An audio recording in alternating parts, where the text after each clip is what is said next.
I'm Chad Grevalese with Aerolite TV and your host of the show, Connect Up. If you're looking to gain traction in your career or business, you're at the right place because here we talk about connection. You need to know how to connect with the right people in the right way so you can build valuable relationships that lead you to career success. We have conversations about how to find your voice in your career. I interview communication experts, time and focus masters, and everyday people who have stories to tell of challenges overcome, goals achieved, and how their inner and outer communication and ultimately their relationships accelerated their progress and elevated their journey. Success in life is just a collection of the right conversations with yourself and others. Connect up to a better version of yourself. Connect up to your goals and a brighter future. Disconnect from the things that are holding you back and connect your way to where you want to be.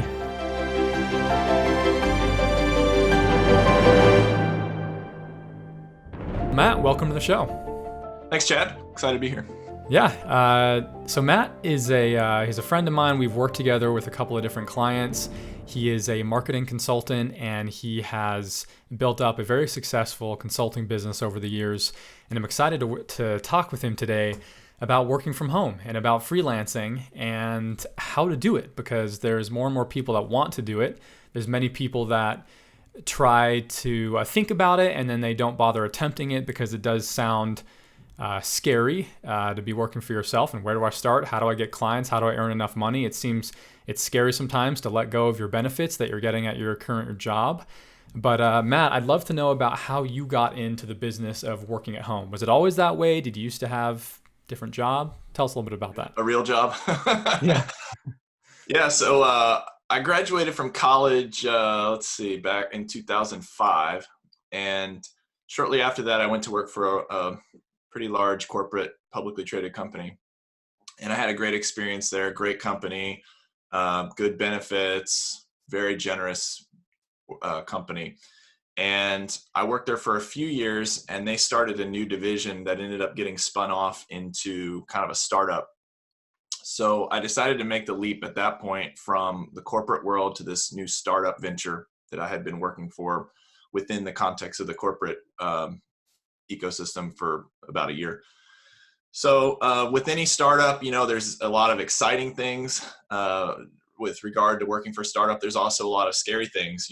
Our cash flow was incredibly linked to the success of our ability to sell what we were selling.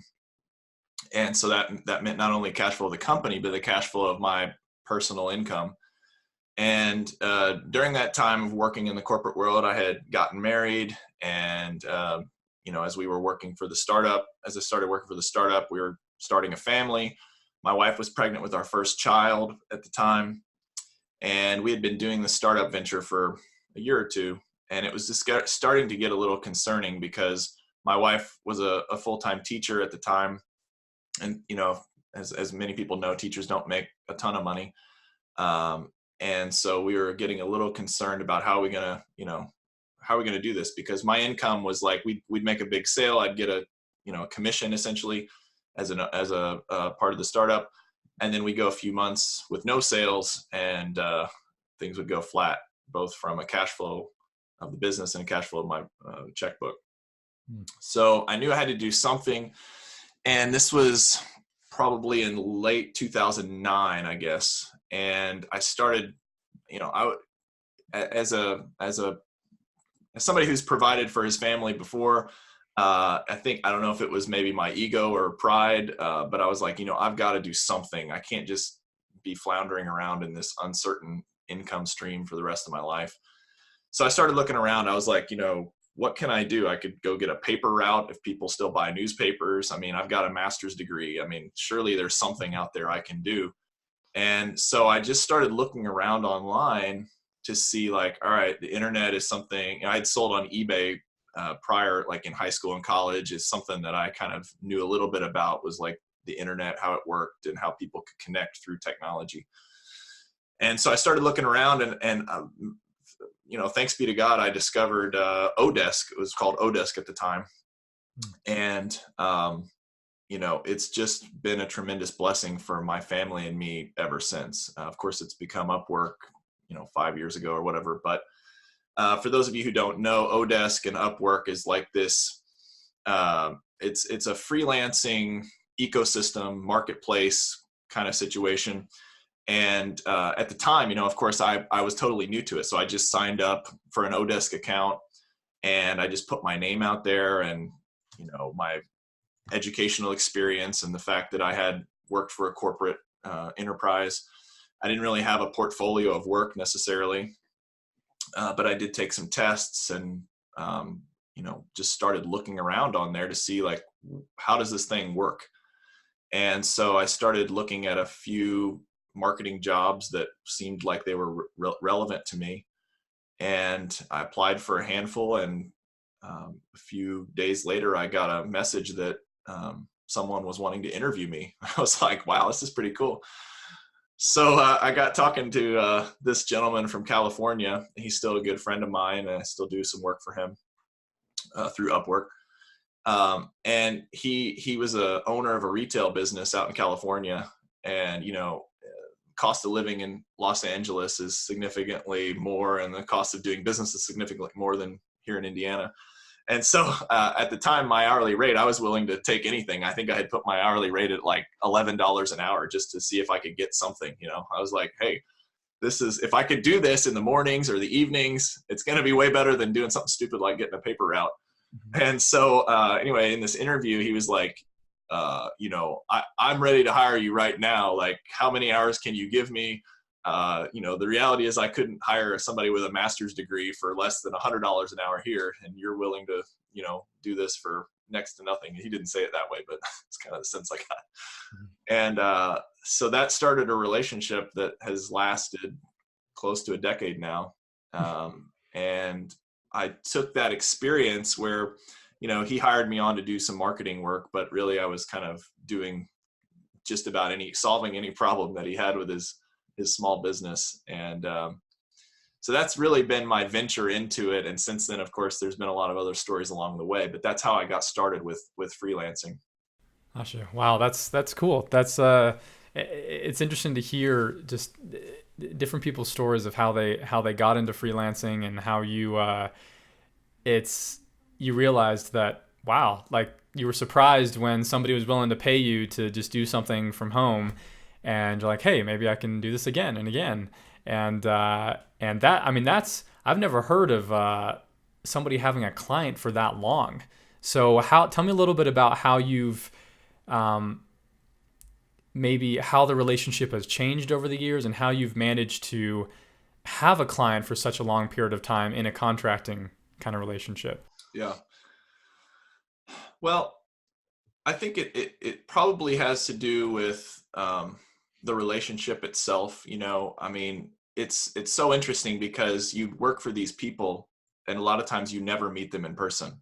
You may never even see their face, like what we're doing here, especially 10 years ago, before video marketing was really a thing. And so I think that there's this, as humans, we're not just, flesh and blood. I mean, we have, not to get too theological here, but I mean, there's something within us that wants to connect with other people, right? And through solving business problems, that relationship flourishes. You have a common objective, and that relationship flourishes to where it becomes a friendship almost. Yeah, you're earning money, they're paying you, but you're also solving a problem, right? And so I would say that that's kind of how that relationship has progressed over the years. We've solved so many problems together, and even though this particular client, he has changed he's working in different capacities, different businesses that he's got. He's always kind of brought me in on things and said, I trust Matt. I have that trust with him. I know that he has my back. I know he would never do something to betray my trust intentionally. And I think that you can't speak to that enough, really. It's that trust factor. It's that relationship that no matter what, he could be selling shoes on the side of the road and he would trust me. He want to know, like, what is it that I think about the situation that he's in, right? And, the other side of the coin, I think part of your question might be like, how can you keep working for somebody that started paying you $11 an hour 10 years ago? And obviously my hourly rate is much higher than that now. And I would say that clients who get it know that, hey, I've got something that's very valuable to me in this relationship.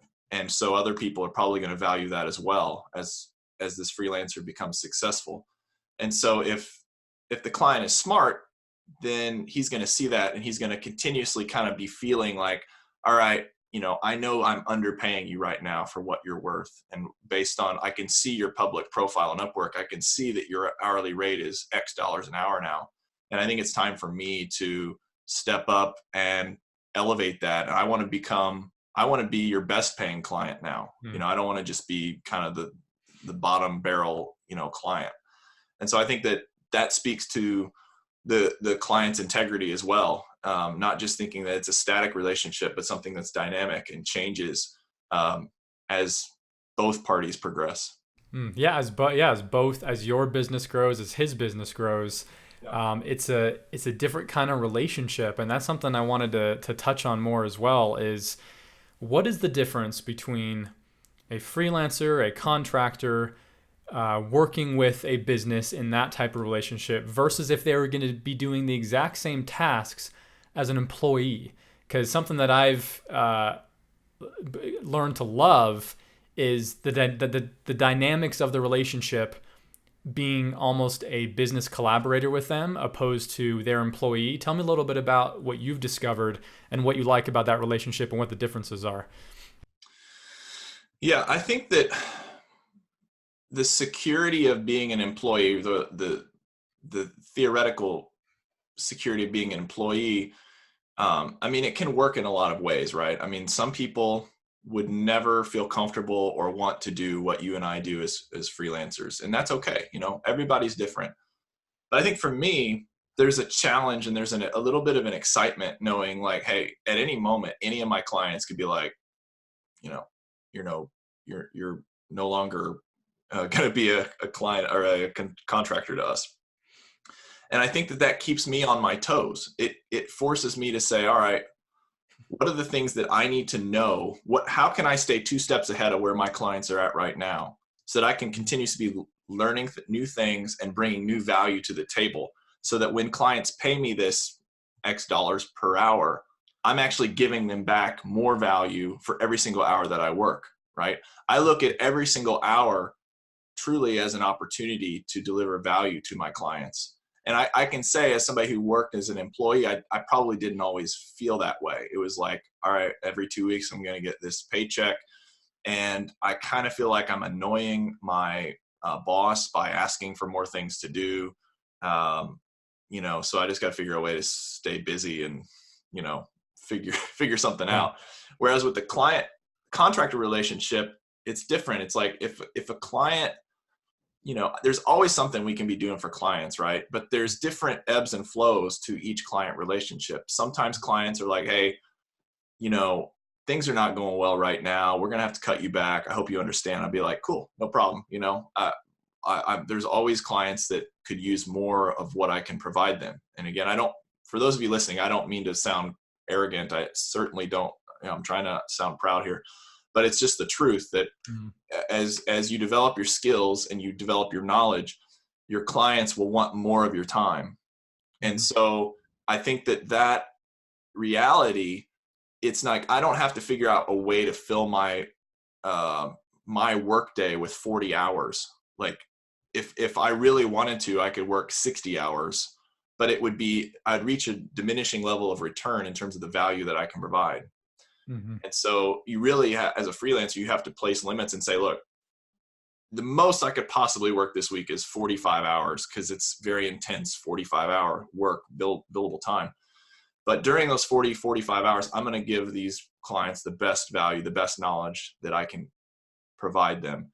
And I'm not going to look for ways to just bill time to them. I'm going to kind of batch up some stuff that they want me to do and do it in an hour or two and really impress them. Yeah, that's what I love about it too, is that when you're in that kind of relationship, it does force you to really bring a lot of value to the table that, when I was an employee, I noticed myself as well that even when I was in when I was in a situation where I was actually working from home, but I was an employee and they were paying me a salary and I was supposed to be putting in about 40 hours a week. So much of that time was not super well spent just because there wasn't enough to do. And some of the time I almost felt bad. I'm like, they're paying me for 40 hours. I only have like 20 hours worth of work and the rest is just kind of burning away trying to figure out things to do. And I've noticed that clients that I have, they're turning more and more to hiring more and more contractors because they realize how much money it's actually saving them when, hey, this week we have 10 hours of work for you to do. Next week, we only have 2 hours of work, whereas an employee, you get to keep paying them for all 40 hours, whether they have stuff to do or not. And it's easy to take those hours for granted as an employee. I noticed that whereas being paid as a consultant, and as you're charging a higher rate, you really think about an hour is a huge deal. 1 hour of time for a client. Like I have some clients where I only put in 1 hour a week, and I got to make that hour count. And it's what can I possibly do in this amount of time to deliver the most value to them. And so I've found too that it's easier to pitch a much higher rate than I'd be getting paid to do the same thing as an employee. Because it's like, hey, I might be charging, 75 an hour for this, and you could pay me 30 an hour to do it as an employee, but I'm only charging you 2 hours a week. I'm not putting in 40 hours a week for you. And so you're saving a lot more money, but I'm also focusing on only the most important tasks to get the job done. Because I realized what I was doing with video marketing is that I'm like, I don't have to spend 40 hours a week for a single client to actually get done what needs to get done. Most of what I do, it's done under 5 hours a week. And so you couldn't possibly find an employee and only pay them for 5 hours a week. And so you'd have to try to figure out what to do with at least 20 hours to be a part-time employee. And so it's an interesting. Yeah, exactly. I think, and it takes some creativity either way. If you've got employees, you either just accept the fact that there's going to be some time that's spent looking for things to do, or you're really creative in what they're going to be doing all the time. On the flip side, if you hire freelancers, you've got to be creative in being more specific in terms of what is it that you want up front. Like, do you want a marketing generalist who's going to do everything that's an employee, or do you want to hire a Chad and a Matt and an advertising guy and whatever else? And you've got this team of people that have specific expertise, with the added benefit that, yeah, they might be higher hourly rate wise than if you're paying an employee, but you're committing to a much lower cost in reality, for a better collection of talent, hopefully. And you have the ability to turn it off at any moment. Like I said, unless you've got some additional contract that says you've got to give me 30 days notice before you can, terminate my contract with you. Most of the time it's kind of implied that, hey, look, we're going to get started with a few hours, and if this thing doesn't work out, then we'll both walk away and hopefully leave each other a positive feedback if it was positive. And that can't be for people the companies that still don't know about freelancing. I would imagine that the majority of small businesses under $2, $3, $4 million in revenue still have no idea about what you can do through online freelancing. I mean, most of the business owners still to this day, I've been doing this for 10 years. And when I tell people, even business owners, what I do, it's kind of like this foggy glaze goes over their eyes. Like, I don't really believe you, or like, is this really, you work from home and you've got, what you wrote a book and all this stuff. And it's like, is it really real? But hey, I don't care. I think that's part of it too, is you've got to be willing, if you're going to go down this road as a freelancer who works from home, you've got to be willing to just be comfortable with the fact that a percentage of people you talk to are going to think you're weird. And they're going to think that, they're going to maybe judge you or think that you're just goofing around online looking at cat videos or something. But the truth is that you got to do what's right for you, and in my story, I was kind of at a low point in my professional career to where I was willing to try anything that was ethical. Right. And again, thankfully, this has all developed into an amazing story. Definitely. We're a minority and it's just going to keep growing. And it's a lot of people see it as, okay, so you're in between jobs. So you're just picking up some freelance gigs as you're in between jobs, as you're unemployed. And, I definitely got that a lot of, how's your, random family members. So how's your freelancing thing going? Like, as you're trying to figure out what you want to do, I'm like, this is what I'm doing. I figured I out had what I want somebody to do. literally like 1 week ago today, I was talking to him and just, again, trying to tell him what I do. And they're like, oh man, yeah, I mean, if you can make a living at that, like, more power to you. And I was kind of like, that's kind of like a backhanded, I don't know. I mean, what are you going to say? But it's like, I wish you could come to my office and see what I do every day and realize, like, this is as real as it gets. What we do, we are helping clients from all over the country, perhaps all over the world, elevate their marketing with every hour that we spend thinking about their projects. And I love it. I think that, there's never a moment where I feel bored with what I'm doing. And if I do start feeling bored with something, I figure out a way to bring somebody else on who likes doing that kind of thing, like video marketing. I mean, you're a video marketing expert. I don't know that much about video marketing, but I know as a marketer, we need video marketing. And if I try to figure out how to do video marketing and do, like, produce stuff and all, I mean, it's tedious details that I would not like to do. But thankfully, you're a video marketer and there's people like you that love to do this kind of stuff, right? And it's that virtuous relationship that helps everybody. Mm-hmm. Yeah, definitely. It forces you to really, I've noticed that as I have clients and I'm working in that kind of relationship, I feel much more accountable because yes, you could lose your job as an employee if you're not doing a good job, but it's very expensive and companies hate having to fire people, and there's so many regulations involved. Whereas freelancing, and I know that my business is on the line if I don't do a good job, and if I don't try to, that I'm running my own business, and so I have to satisfy my clients and figure out how to continually give them what they want and bring value to them. So it is very motivating. Forces me to keep growing, and it forces me to keep trying to gain new skills and new knowledge, so that I stay in business. And I feel like my clients, that's what they've realized. They enjoy working with freelancers because they're like, wow, they're very self-motivated to do a really good job because they know their own business is on the line. And so. Yeah.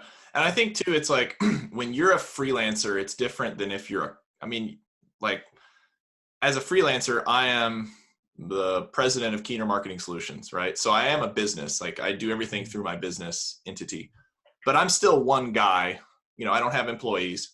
So everything I do is a relationship with my clients, whereas if it were an agency that had 100 employees, it's a little bit like more nebulous in terms of that relationship. What is that relationship really? Is it with the salesperson that got the contract, Right. And I really love that. And that's kind of why I've been hesitant to bring on like employees or my own subcontractors that I bill out on their behalf, because I feel like it's really in my client's best interest, as long as I can keep pace with their needs, to understand their needs, maintain that one-to-one relationship that I can provide them, and then help them build out their own teams that I kind of help coordinate and manage.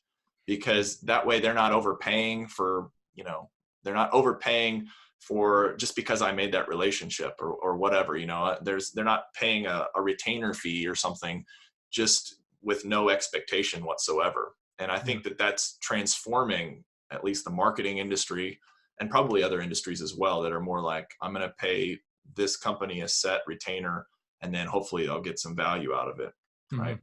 Yeah, no, exactly. And I've noticed that too. That's why all my clients, I bill them hourly. I occasionally have flat rate projects where it makes sense to, where it's a very clear deliverable. Maybe I'm auditing their YouTube channel or creating a report of how they could better use video on their website, and it's just a one-time report and deliverable. I know how many hours it's going to take me, because I've done flat rate projects before where I got totally screwed over because it was kind of a longer term complex thing that I should have charged hourly for, and I didn't. And then I ended up getting like $5 an hour for the whole thing. And so it's tell me a little bit about how we can kind of get near the end of our conversation and just talk a little bit more about some specific tips for Let's talk about Upwork specifically, since that is a platform we both use. What are some tips for if somebody wants to get started on Upwork? Um, what kind of hourly rate should they start out? Should they start by charging hourly or getting flat rate projects? How do you get the momentum going, and what is required to really succeed on Upwork in your experience? Well, I think the big challenge facing most new people would be getting your first contract. And it's always been that way. It's probably more so now because it's more crowded. I know when I joined Odesk, I was there weren't as many like uh, I would say there weren't as many like MBA level consultant type people on Upwork, or Odesk at the time. I think that probably helped me stand out from the crowd, even though I didn't have much experience. So I had a low rate and I had a pretty good credentials, and that worked out. If you're just starting out and you need to, I would say before you do anything, I would say study Upwork, check out other marketplaces that might be out there. I'm not that familiar with any others. I've never really gone, and set up other accounts. I would say understand, how does Upwork actually work? What is the essence of Upwork? It's not, some corporate entity posting job. There's some of that out there. There's some people looking for $50 projects and that sort of thing. And you may have to take a few of those to get started. But I would say maybe sign up for an account, but don't do anything yet. Just study it. Look and see, how are companies posting job? How do you use the filtering?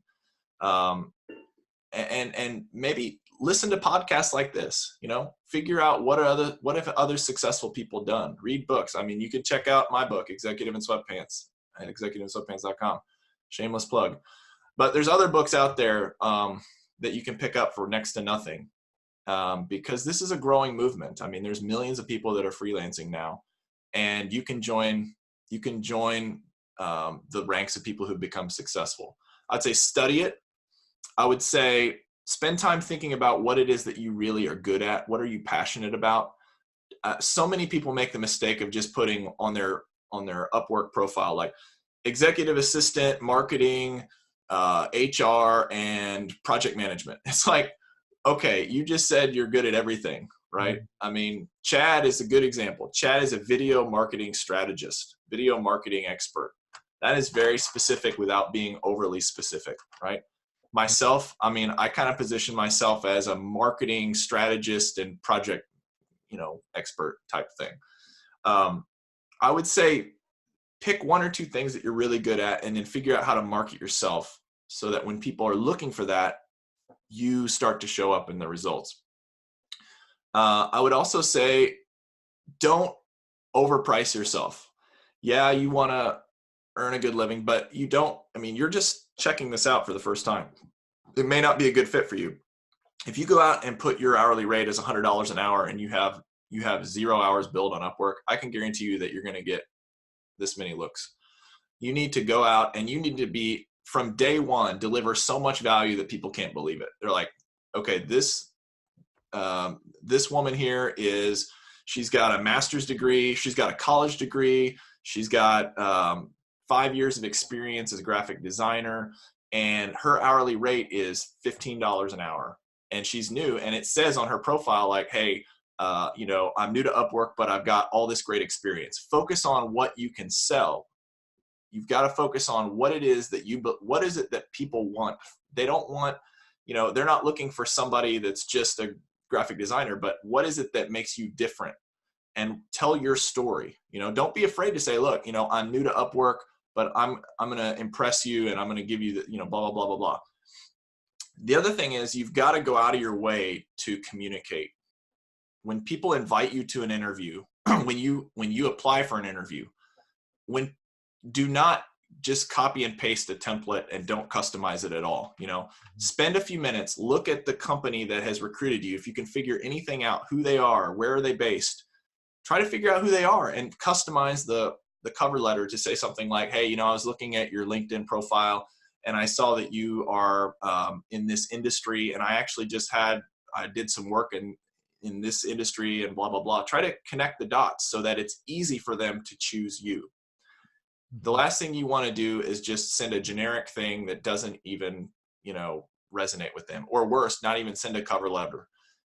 When people invite you to interview, go out of your way to communicate and then follow up with a brief follow-up note after the interview. Show them that you're really interested in winning the contract. Don't just take it for granted, because there's a lot of people out there that are busy and they might not go to that level of service. And so if you can stand out by saying, hey, thanks again for the chat, I'm really excited, and give a call to action. When is there anything can you go ahead and send me more information, or whatever. Try to nudge them in the right direction to where you're going to be a finalist and hopefully get the job. Those are just some kind of entry level tips for getting started on Upwork. Those are really good tips. I mean, you just summarized some really great tips that are going to help anybody get started. And even if you're starting with a lower hourly rate, that doesn't mean you can't ramp up fairly quickly. You don't have to spend years and years. You don't have to spend 2 years charging $15 an hour. I mean, for me, I started lower, but then I got one client and I raised my rate. I got another client and another one, then I raised it again. And within several months, I kept So it's not like you have to think, oh man, well, I can't support my family. Like, yeah, at $15 an hour, you cannot support a family. As a freelancer, especially if you're only billing 25 hours a week, that's like equivalent to $7 an hour in a normal job. But as you're starting to get, the second somebody gives you a 5-star review and feedback, it starts to affect your job success score, and then it starts to affect your rankings in Upwork. And once you get a handful of those first few clients, you don't want to stay stuck there, and you don't want to, because I found that when there are a group of people on Upwork that consistently forever charge a very low rate. But I've noticed that when you're charging too low of a rate, you also attract a certain kind of client that sometimes they do see you as just expendable work. And they see you as, and I've noticed that I've gotten a lot more respect from clients who are paying me a higher rate than the ones when I had a really low rate. And so you have to kind of figure out, okay, well, what clients because some clients will not be worth working with, even if you're just getting started, because it's breaking some of your initial rules you've set for yourself. But yeah, you can start lower and you can quickly ramp up as you're gaining that experience. But especially if you have the skill and you already have a portfolio outside of Upwork, you can bring that portfolio onto Upwork and you can ramp up even quicker. Whereas if you're just getting started and you don't know much about video editing and you're just learning, it's going to be a little bit of a slower process because you simply can't deliver the value to your client that they're going to expect. So you got to stay lower for a while as you get the skill. But if you already come into Upwork with a skill, with experience, you don't have to, you can ramp up fairly quickly, but that's very sound advice. I think too, no matter whether you're completely, you're a college student that's looking to earn some extra income, or you're, a father of a couple children and looking to transition your career, no matter what, you've got to look at the first 3 to 6 months, I would say, as an investment period. You're going to take jobs that you normally wouldn't do, probably. You're going to work at a lower hourly rate. You're going to work weird hours on Saturday morning while your kids are sleeping. Stuff like you're going to work at 9 p.m. after everybody goes to bed. You're going to do things you wouldn't normally do, but you have to zoom out and say, all right, this is a transition period. In order for me to really, truly, if freelancing is truly my future, I've got to have this transition period where I'm going to do things that are uncomfortable. Mm-hmm. And then if that works out, I'm going to get feedback. I'm going to have client satisfaction, and then the market will take care of itself, because I'm going to be gaining all of this reputation online, and there's going to be more people who want more of my time. And so the people that first helped you get, that little kindle of fire in your success trajectory, they're either going to have to make a decision. Do I want to stay with the market and pay Matt and Chad more proactively? Or am I going to say, I'm going to go ahead and replace, I'm going to find somebody else? Because in the long run, I think what's going to happen is, as you gain success, as you raise that hourly rate with new clients, that conversation is just going to present itself. Some slower than others. Some clients are going to be like, whoa, they're monitoring everything and be like, whoa, you just got a contract for $30 an hour. I've got to step up to the plate in order to keep getting your attention. Mm-hmm. Others are going to might require a nudge. And I've had to have that conversation with clients too. I'm like, hey, this is an awkward conversation for me, but I'm going to go ahead and tell you, you are my lowest hourly paying client now. And I don't tell you this out of greed. I tell you it because the natural tendency is, as time goes on, as somebody who provides for his family, I'm going to tend to work for people that want to pay me more money, and I enjoy the work, right? And I want to continue working for you, but this is the reality that the market has played out. And I would humbly request that you consider bumping my rate a little bit to match that. That's only happened a few times in my career, but it's not a very enjoyable conversation to have, but it is one it's just reality, I mean, it just is what it is. And I think clients respect that, and they may not even know, like, oh my goodness, wow, congratulations, and yeah, we definitely want to keep you on board. Because I think one thing that as freelancers, we don't do ourselves enough justice with. If you're an employee, you're guaranteed to get a 2 to 5% pay increase every year for inflation most of the time. But as a freelancer, that conversation doesn't happen very often unless the client is very proactive or you make it happen, right?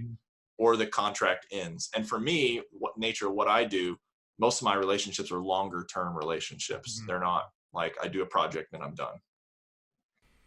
Yep. Yeah, definitely. And I've had to have some of those conversations too. And I've had a couple of clients where we had to move on and sever the relationship, but we went off on a good note. They're like, hey, my business is growing. And they're like, okay, we can't afford that. And then we moved on, and it's okay. And yeah, I think that's like, just to kind of remark on what you said, about you have these longer term clients. For me as well, I've found that it's definitely secure to have I didn't like having to find clients every single week for only 1 week projects. And so I'm not a gig freelancer. You develop these relationships and you work with them for 6 months to a year or more, or a couple of years. But always being open to bringing on new relationships as your business grows. And that's what I've liked to do as well. Do you have, I'm sure we can talk for days on freelancing. I feel like we're just getting started. But for the sake of the listeners, and whether they're on their commute to work on the job that they may quit in a few months after they go ahead and listen to Matt Keener's podcast that you should check out. What's the name of it? Freelancer Coffee? Is that? Yeah, Freelance Coffee. Okay. Freelance Coffee. Also, I love coffee. Actually, I have my Upwork mug here that they sent me. Oh my God. So just a coincidence. But. That's funny. And yeah, check out his book, Executive in Sweatpants. I read it, and it's a great book, and it's a good guide on getting started as a freelancer. Do you have any last words for us before we end our conversation? I would just say that freelancing can really be a blessing, and you just have to. It's like anything else, right? There's good aspects to freelancing. There's bad aspects to freelancing. If you just go out there on Upwork or something and you start just applying for random jobs, you're probably going to have a bad experience, because there's clients who have unrealistic expectations, both on pricing and project nature. You need to develop a strategy for your freelancing business, even if you've never billed an hour. And of course, that strategy is going to change over time, but at least you need to have a plan and be like, all right, these are the things that I will not do. These are the things I'm good at. And here's where I fit in this whole ecosystem. And I think if you do that, you're going to give yourself the best chance to be successful and, really make freelancing a long-term opportunity for yourself. Absolutely. That's great. Thank you so much, Matt. And we're glad to have you on the show.